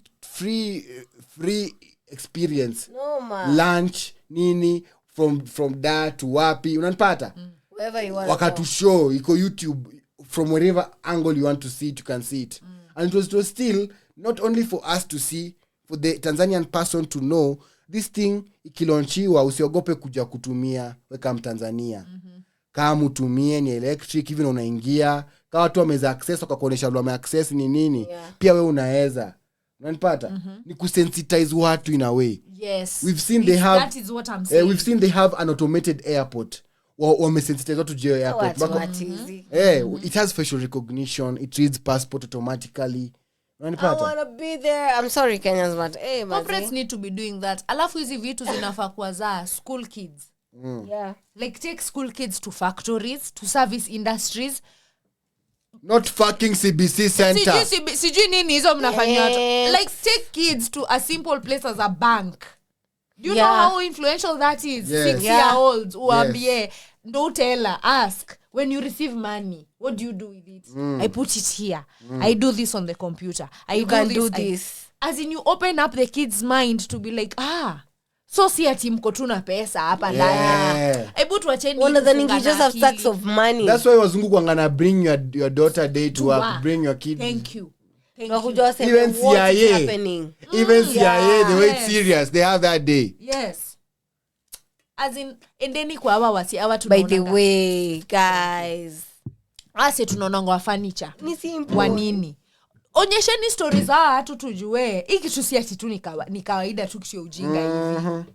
And they'll also they learn have to from gather wood to assemble the table. Yeah. Do what. Kama customer anataka yata. Fungueni minds za wananchi waone options ni mingi because shule sadly uko na hizo options. And they will not even be lazy to do something as simple as read a constitution and know what the government wants to do. For example, since you had the best drama team, wangewapeleka tu theater. Yeah. Because a theater exists. That's what I'm saying. And it's a field fuck, as in tunajilock out of so many opportunities, like what you were saying about football. Like talent industries are a whole industry. If you're not a player, you can be a coach. If you're not a coach, you can be a pandit. If you're not and there's always something you can do in that field. Imagine country litoa Eto. Yes. Cameroon. Yes. I imagine country litoa Drogba. Ndo country metoa Amad Diallo. Yes. Ndo country metoa Eric Bailey. Ndo country metoa various Ivorians. Imagine wamesaidiaje economy yao. Yeah. That's what I'm imagine saying. in the smallest ways possible wamesaidia economy yao. That is what I am saying. Imagine economy imesaidiwa na Bana Boy. Imagine economy imesaidiwa na, these are talent based industries. Wakenya, but you want Bien not to be on a level of impacting us. Yes. You want him to stick to singing. Thank you for mentioning Niger. Angalia the way Niger have made their fashion a big deal. They have a fashion week. It means They have a fashion week. They have a fashion week. Damn, Wakenya, They even have wedding wear. At this point, Snyder, nimeona says blame hata industry players sana. Yes. The environment is so thick and thin. Mpaka wenyewe wana pocket change to think of such. Awareness haikui raised in the right places. Because that's what I'm saying. Learning a school is an essential institution kukufungua akili. Na si books pekee. Mnafaa mnifungue akili to the like mtu wa shule anafaa kuwa anajua more about the internet than you. In reality. Ona Kanye. Let's stop depending on this. Kanye was allowed to create his school. Saizi watoto chuo yake wako liable ku try for NBA. Wako liable for tryouts. Wow. Unacheki. So nasema tunaweza petition courts force hizi institutions zinaraniwa na government redirect income yako kama kwa region yenye umesecede upatiwe ganja kwende kwa something yenye inasaidia region yako. Unanipata? We can petition courts, we can petition we can do this the legal way. We can secede. Na pia because our tax laws already exist that ufai kukua tax on something that is not affecting you directly. Can we please hold on to that? Kama NHIF mimi nimeona kwa capacity yangu inisaidii. By all means let me stop paying it. Kama kuna mtu huku nje ina work for them, endelea kulipa. Na tukisema secede, let's be clear. Tunaongelea kama Ethiopia, where regionals ziko autonomous. Where regions are very autonomous. And that's not being anarchy. Yeah. It's simply saying that we are determining environment yangu, easy rules has make sense. Yeah, some rules make sense to me. Yes. And you need to respect that. Yeah. Some rights, of course, are fundamental. Like human rights are fundamental, no matter where you go, whether it's national level. Those are fundamental rights. But some other rights around employment, around... Do you know what I was saying, Juzi? Nikiwa kwa hiyo forum nimekuwa. We were talking about self-care and well-being in the work of activism. Because you actually need a lot of that. Jukuendanga kuambia watu, you should not... So I was saying part of self-care ni adi employers could realize work structure that inasuit your kind of work. Kuna watu wa shifts. Thank you. Kuna job haini require kukua hapo planted kwa ofisi. There is a job that requires that. And for such, have ways to mitigate. Usikae ni kama ati una take value for your money. Employment is not supposed to work like that. It's about efficiency and effectiveness. Kuna regions wages that work better than salaries. Thank you. Maybe because of accessibility. Maybe mnaweza fukanga tu kwa hii factory for 2 months straight. We do all the production we are doing and I let you go back home as we dispatch your sale. So wages ina work better. Exactly what I'm saying. Like, mbona ati kukwe na corporate... Mtu anakuambia, do you go to the office daily? No. What does your contract say? Of course, it says 8 to 5 because that's like the legal working hours. I'm like, what is legal? How then is it still legal? Can it make sense? Legality has to have sense for there to be legality. Yeah. Like you can't come tell me cocaine is illegal, for example, here. Where is it? I've never seen anyone use it. No one even can no one can afford that shit. So thank you. Why are you telling me? What's the sense of whether it's legal or not? That's what I'm saying. You get it's like now ndo nasema ati mimi niko kazi ya social work. And you want me to be there at the office every day. Ati stripping here is not allowed. Na huku unapata hiyo society ni predominantly Muslim, watu kwa majalabia, watu kwa of course stripping is not allowed. Hata kuna strip club. Hata kuna wamefikiria kwa strip club. afu unaanza hapo ati unaanza kupreach stripping is not allowed in our society. You are creating a problem that is not even there. That is what I am saying. You ain't even making people think of stripping and they are not even wache kufanyika ni kama ukisema kitu, and that's the problem. I backlash ya ukisema kitu hufai kusema. Imagine society yenye ati gava kitambo wangesema ati matatu jotaki zingie CBD wazicreate hizo mastage alafu create BRT system or something, ma rail za kuingia tu tao za wanataka kuingia kwa rail, wanataka kutembea tembee, wanachukua bicycles as in they create an eco intentional in making it work. But anaanza kusema ati from Monday matatu are not allowed in CBD. So now what? Na hamna plan. Thank you. So now what? Aya, tunasema riparian land tunabomolea watu. Tutapea 10 na hajaipewa. Now what? Hajaipewa. Sasa mvua imenyesha last. Ati because mvua imenyesha last night. Tufukuzwe watu asubuhi. So asa afanye the morning vacate with no plan. Now what? That's the question. Now what? I don't know. Mizu is from pressing the TV. Lord, yeah, the help us all. Controller. But ameitoa wapi? Nimeyekelea hapo juu ya radio. Ama ameifikia tu. I'm tall. This is a tall person. All right. Is she? No lighter. No nothing. Yeah. At this point, we want to say we have expressed our we still haven't. Yeah. The leading podcast might and will be still revolving around this issue. Yeah. Even on all podcasts. Kwa sababu you see every waking moment something wrong is being done. And now the fact that we have our eyes on you and there's nothing else we are doing, hatu watch Euros, hatufanyi nini. Euros imeisha hadi. Yeah. Na tutakuwa tukiwatch. We have been on top of every trend everywhere for a month plus. Mmetaka Premier League yanze na tuko rada ya Premier League. Exactly. That is the worst thing about this fucking government. Tunataka kuwatch Premier League. Can we stop this nonsense? Until there is change, kunaenda kukua na mood. Yeah, I can assure all of us. We're not even excited for the longest time. Until something happens. On a lighter note, find out about your hood, man. The meaning of your names, man. What's your adonim? Find out about your hood. Tuliona baba dogo ilikuwa. There was a small Muslim man. Yeah, he was Indian. An Indian Muslim man. So when he was coming from the mosque, which was in Karioko, which was in, I think Karioko, Kamkunji. Very interesting. He used to pass by Juja Road, which is now unajua Juja Road, inakujanga inatokea hapo Raunda. Then anajua Outer Ring Road. Yeah. So alikuwa anapewa watu peni 2 akipita, kila mtu peni 2. Hey. So they never used to know his name, so they used to call him Baba Mdogo. He was tiny. Yeah, he was a tiny Indian Muslim man. Yeah, with a nice suit. Alikuwa part of the Goan tribe. Kulikuwa the Goa tribe, the Indian Goans tribe. Unapata? Most Indians by the Kenya walikuwa Goan. Unapata? Wow. So wakamwita Baba Dogo. So because of his heavy Indian accent, he couldn't say Baba Mdogo. So he used to reply Baba Dogo, Baba Dogo. When they say Baba Mdogo, so Baba Dogo, and I reply hivyo. So the name stuck. No one knows his real name. Wow. That's the mystery. But people who maybe are old maybe can remember because it was in around 60s Dogo, please. and 70s. Want to know his real name? Unveil. People also need to know about Kibra. Kibra was a guy, a Nubian guy. When you giftiwa your land, your area. So Wanubi are the rightful owners. Something. Yeah. Yes, they are. And they're not Kenyan. They only came. They're Nubians. Very beautiful people. Yeah, they came to they're like, Nubians. Yeah, Githurai, Njaduri. Oh God. Githurai. Means battles. Big battles. Madiabs. Big battles. Yes. Mwiki is a sexually excited child. I almost thought it was a plant. Mwiki is a sexually excited child. Kasarani is Gadharani River. Gadharani. Because of that. Gadharaini.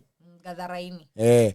Anything with Ruaka, Ruiru, Ruaraka, it's river, meaning river something. Black Roe. river. Roe is river. So the distributor actually, we can now give you the background of what you are saying. Unanipata? These rivers that eventually flow into Athi River or contribute. The distributaries. They were named. The tributaries. So unapata hapo hivyo balikoitwa Ruaraka, it used to mix with the black cotton soil. So it becomes black. Ruiru. Oh, Ruiru. Ruaraka is at the river of women. The river of women. Ruaraka, it was the river of women. Ruiru was the black river. Okay. That's why Ruaraka, predominantly, there are so many hospitals for maternity. Ding, ding. So many nuns. Ding, ding. That's what we told ourselves. So many nun things. Ding, ding. So, these names... We need to know this. Also, All Soaps had a brewery named All Soaps. Yeah, All Soaps had a brewery. That was... It was an old brewery named All Soaps. All Soaps. So, someone who's from the... place named All Soaps. Someone from the old times can tell us if it was competing with Kenya breweries. Yeah, show us the picture of that. Where was it exactly? All Soaps ni juu ya sabuni. There was a brewery called All Soaps. They moved back to their country. Drive-in, there was an actual drive-in people. Ya kuwatch. Hiyo iko hapo tu. Ukipita bado iko hapo, you can see. Hiyo iko kubwa, hiyo screen kubwa ya white. Watu wana drive in, wana watch. They took inside, they took back such things for whatever reason. Hata ilikuwa pia unachiki Bellevue Mombasa Road. Kuna kituka hiyo pia ya ku drive in na kuwatch. Yeah, hapo. Actually inaitwa Bellevue.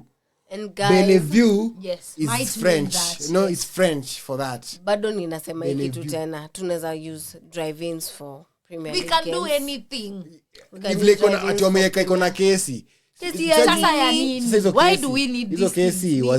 We are asking the court to just abolish these fucking make cases. This shit public. Yes, or not. The people contesting can benefit from the public use. A percentage. Wanaweza patiwa rights za kuset up. Hapana, 20% income wanna get from anything. But why? Mnatuba from working. Wanna compete because one of them is an owner, one of them is an... If all of you are alleged owners, you are saying you want to use the place. If you are owners, gava iwalipe, neirudishe hii land kwa if gava inataka... No, if gava... That's legal. I pay you what you are saying you bought the land for, and I'm done. I publicize the land again as the government now. Yeah. Because why then are you... But government taking for hivyo, unless the government we want for ourselves, does that. Should be seeing need for putting up wanafaa kutusikiza tukiwaambia fanyeni hivi mnafanya mmeandikwa kazi wanyeni balls wanye just means balls wanyeni balls like kino is king's knot not it's a knot like ile akamba kino king's knot why king's knot Dewberry Dewberry is Dewberry. You know that area. What's up to me? Butcheria history. I apologize on behalf of my ancestors. But that is Gali kilo nakumbuka hasa. Dewberry. Like there's a lot Kariobangi unajua? Okay, guy. She's not ready. Carry your bags. Carry your bag. On a lighter note, Carry your bag. Dandora must mean something. I'm assuring you. We can find out Dandora. Guys, enough for an episode. Let's find it for there's no one telling Kenyans this shit. What I'm saying is it Ngong Hills, it was because of a river called Ngong. Yeah. There's a river called Ngong. Yeah. So it's not even the hills, it's a river. Karioko is carrier of cops. Carrier cops. People who carry cops. So Karioko, carrier cops. Yeah. Somebody should not see me. Carrier cops. Kama uko unajua hizi vitu. Tap in. Hey, Dewberry. It's just like what? Dewberry. Akiwa sawa. Acheni mambo mingi by the way. Dewberry. Kileleshwa mnajua. And by there just Google these things. Imagine. Let's Google Kileleshwa. I mean, I've never been interested about Karen them. Was because of some white person named Karen Blixen who used to have a huge farm. Yes, there. Okay. That makes sense. Isli. We learned about Isli. Isli was because of merging of two sections. The east section and the East Estate and CGH Estate. And Egerton Estate or something. So those are the lays. Yeah, the slay. The slays. This is so funny. Yeah. Nairobi's upmarket Kileleshwa suburb has its name fleshed from Leleshwa, a Maasai word for a tree dominant in Naivasha. Leleshwa is Kenya's first homespun commercial wine brand. The vineyards from where Leleshwa is made, wine? Yeah, is made are in the Naivasha's Morendat farm. So, by the time we realize most things kama si Masai ni Wakikuyu walibucha. Yeah. Walibucha some English name. Kama Dagoreti pia. Oh God. Oh, you are not ready now for that one. Acha kusome Dagoreti utacha. Some tu. Dagoreti. Kimwambia hata amini. You hear people, it's not Dagoreti. Remember, it's Dagoreti Corner. That's the actual place name, ya Dagoreti. So Dagoreti wali adapt. So it was called the Great Corner. The Great Corner. People started saying the Great. You get you know, they localize the fuck out of it. The Great Corner. Oh my God. There's no Dagoreti. The Great. The Great Corner. There's no Dagoreti anywhere. So basically, most names ni hivyo. We just made English Kiswahili. Wiki, yes. Wanda tuna Kiswahili ukweli. You guys. Gumba. Tujaangalia Gumba. Pia hiyo tu inamaanisha kitu weird. Maroroi ni juu ya swamp. Rowes, like it's a swampy area, so it's a draining point for rivers. Maroroi, swamp. Kwani kilugha yetu ilienda? What was our language? Who are living here before? Wamasai. White people in Masai. Oh, before. Masai. Before white people. Masai, plain Nilots. Plain Nilots are Masais, Nandis. You think white people as even Roysambu is Masai. Even Roysambu is Masai. Soy Sambu. It comes from that. Soysambu. Roysambu. Umesema niangalie? Gumba. Gumba ni thumb. Gumba Nairobi. I don't know. Gumba is an actual Swahili word for something. Ama. Hebu tuone.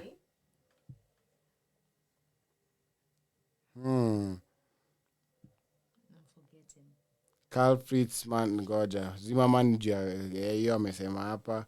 Gumba's empire crumbled but his real estate business gave his rise to modern day Gumba. Gumba estate located next to Garden City Mall was named after Kenyan businessman Andrew Gumba. Mr. Gumba served as a Nairobi mayor in the 1970s and was involved in insurance, real estate and banking. Tena Estate is an acronym for Teachers of Nairobi Sacco. Wakuishe. Hiyo hatujajua. Which had intended to raise residential houses all over Eastlands area in Nairobi. Same to Buruburu. Buruburu was a housing project. Buruburu in some language means hurried. Rakaraka. Take. Jagaza vitu rakaraka. Oh God. No shade intended. Your rooms are small. Sasa kwa tunasemanga Roysambu ni Royal Suburbs. Tulie. Unataka Royal Suburbs. Wachana na sisi. Which kids? Snyder. Royal Suburbs wakwenda wapi? But USIU has been there for a long time. Yeah. USIU has been there for quite some time. Mugoya Estate in South Sea acquired its name from James Isabie Mugoya, a Ugandan engineer come businessman. Mugoya's closeness to former President Arap Moi family helped him acquire housing projects in Embakasi and South Sea estates. Closeness, ain't it? Moi's exit from power, however, saw some of Mugoya's tenders cancelled, forcing him to relocate to Uganda. Oh no, alinyanganywa. Rudi mtaa. Alinyanganywa hiyo land. Akambua rudi kickback. Aliabua kickback. Anyway, find out about your hood, man. Yeah. Usipopata kwa internet uliza wazee wako kwenu. Interesting to learn. Of course the kahawas were coffee plantations. All kahawa, sukari, tea plantations. They were all plantations. This area was a plantation yote Snyder. Hata Maligarden Estate iko ilikuwa plantation.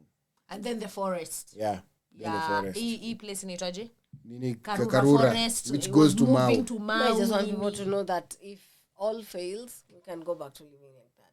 Yeah. Regions.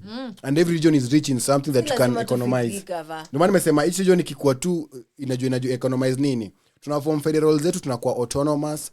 Now we can work this shit, man. Yeah. If you cannot manage a big person, a big Kenya, you can manage a small parts of Kenya.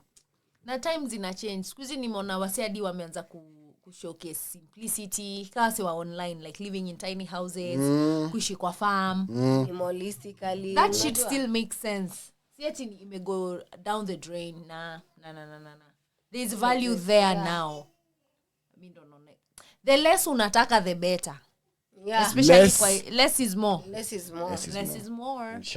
inshallah my peeps shukran nipe shtundu has been great shtundu imekuwa king size kama si marijuana I swear tungejuana kama si king size ya jana by Bendi Huru I swear tungekosana tunaambia makarao unabonga sana kutuseti kwa mambanga makarao inanitreat mindo pusha kwa hizi streets I gotta make a fee seti kindukulu umana hivyo they change the tune hata nimesahau words wewe Bendi Huru tunawacheki yeah shukran